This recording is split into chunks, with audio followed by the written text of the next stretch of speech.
Il est nécessaire d'avoir une claire vision de la vie spirituelle.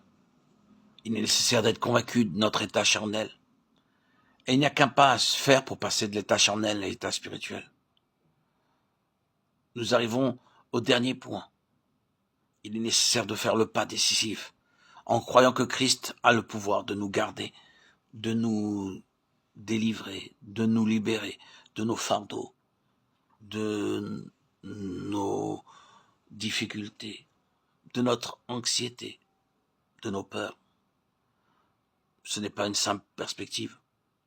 Ce n'est pas une consécration que nous pouvons obtenir de toute évidence par nos propres forces. Et ce n'est pas une expérience que nous pouvons faire par la puissance de notre volonté. Cela va de soi. Nous sommes charnels.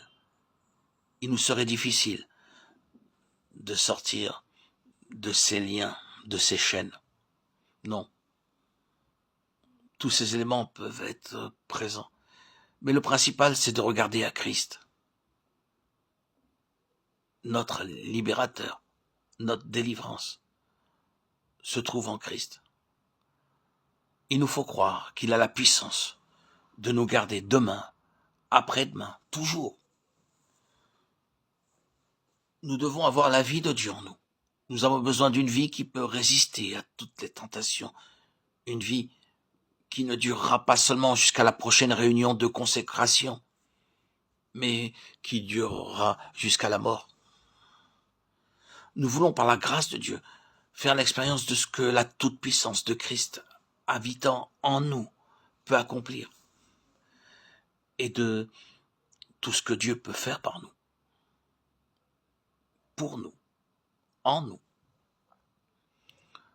Dieu attend, Christ attend, le Saint-Esprit attend.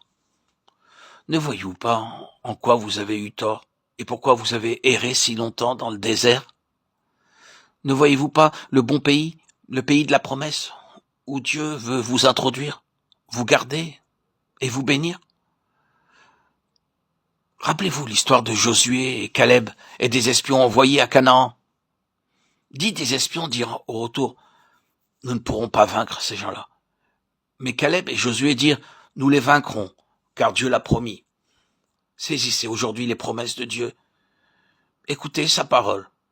La loi de l'esprit de vie en Jésus-Christ m'a affranchi de la loi du péché et de la mort. Romains 8:2. Emparez-vous de cette promesse. Demandez à Dieu d'accomplir en vous par son Saint-Esprit ce qu'il a offert. Approchez-vous de Dieu maintenant.